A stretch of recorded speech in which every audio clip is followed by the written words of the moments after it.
right. Well, our last speaker for this grouping that we have is Elisa Trentham. Where is Elisa? There she is, at the back. Come on up. And Elisa is with Sherwood Media, so the cameras that you see in the back, she thoughtfully asked all of the speakers if they'd like to be videoed today, and so she's doing that as a gift to everyone. But you get to hear more about her story in just a minute.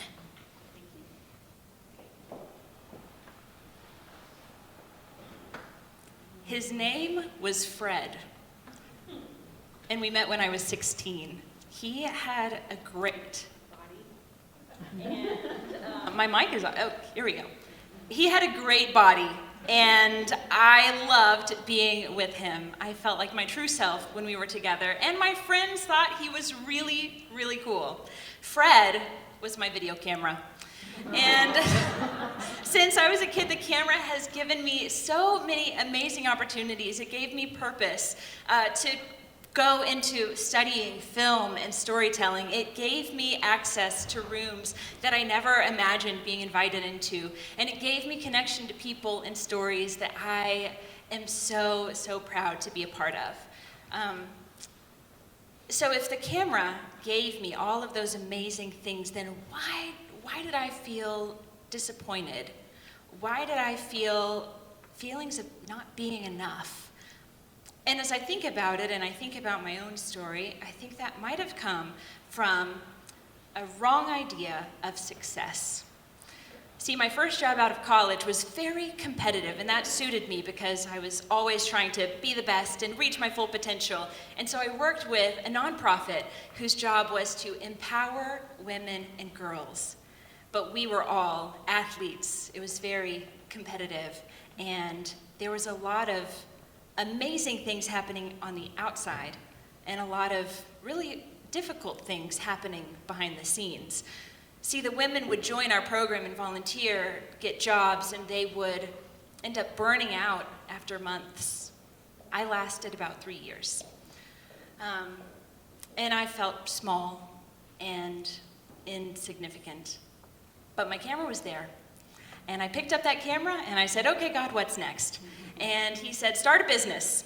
He gave me the name Sherwood Media and the tagline, a frame captures a moment, but a story captures a legacy. So with that direction, I was like, well, I don't know how to start a business. What do you do? And I met with a mentor who gave me some great advice, coming off of a season where it was never enough. You always had to go more, faster, better. He said, you know, Elisa, when you're starting a business, you have two options, really. And I'll never forget this. He said, you could either choose to have a business that your life serves, you're pouring everything that you have and are into a business, or your business can support your life. And I thought, is that allowed? So I decided I'm going to start a business that serves my life. And it was a little bit scary, and of course that success metric maybe was going to change a little bit, but I'm so glad I did, because the year that I started my business, life happened. Okay, I got married, we were expecting our first child, and the morning sickness was so bad that I had a really hard time even getting out of bed without being sick. Business dried up, money dried up. The cute little newlywed townhouse that we had was no longer in our budget, so we moved in with Grandma. It was humbling. And I thought, okay, this business is supporting my life, and a lot of life is happening. On top of that, I got a call. My brother had been riding his bike in Nashville, and a car had hit him. Distracted driver, and they were telling us that he would never walk again. So I thought, okay, what do we do? God, why did you? And as I prayed and I asked, what is the purpose of all of this happening in my life, in my family, all the heaviness? How do we take a step forward? And I just remember him saying, Elisa, I gave you this business to be a blessing. Okay, I want it to be a blessing, but I'm feeling kind of limited. I've got a newborn, I'm stuck in this basement, nursing my baby, feeling very small and very hidden. But then I realized I was in my grandmother's basement, my grandmother, she also happened to be my hero. I loved her story, and her love for people was always so impactful to me. And you know what the crazy thing is? She didn't have titles. She didn't have awards. She didn't have external accomplishments, but she did have the reputation and the legacy of being someone who always saw other people. And it wasn't for the things that she was trying to get out of them. It wasn't because she wanted to get her way or convince them of something. No, she just wanted to share a moment, help them feel seen, and help them feel loved as well. So I decided I would capture a legacy video of her story. She would be my first project. So we did interviews together. The baby was around, it was in her house. It was kind of, not the most professional situation, if you know what I mean.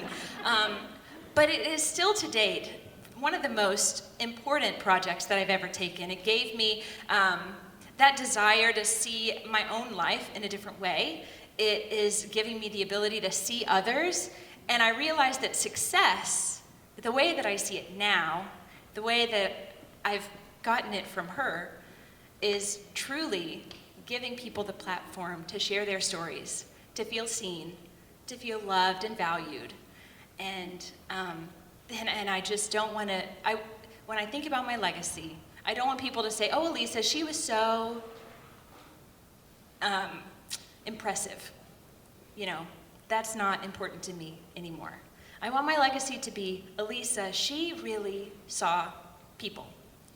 And I hope that you're encouraged today to take the time, whether someone is the most important person in the room or someone is there just to serve, and maybe they're feeling a little bit hidden also. I would encourage you to just take that time, intentionality, even if you feel hidden. See someone else today. Thank you so much.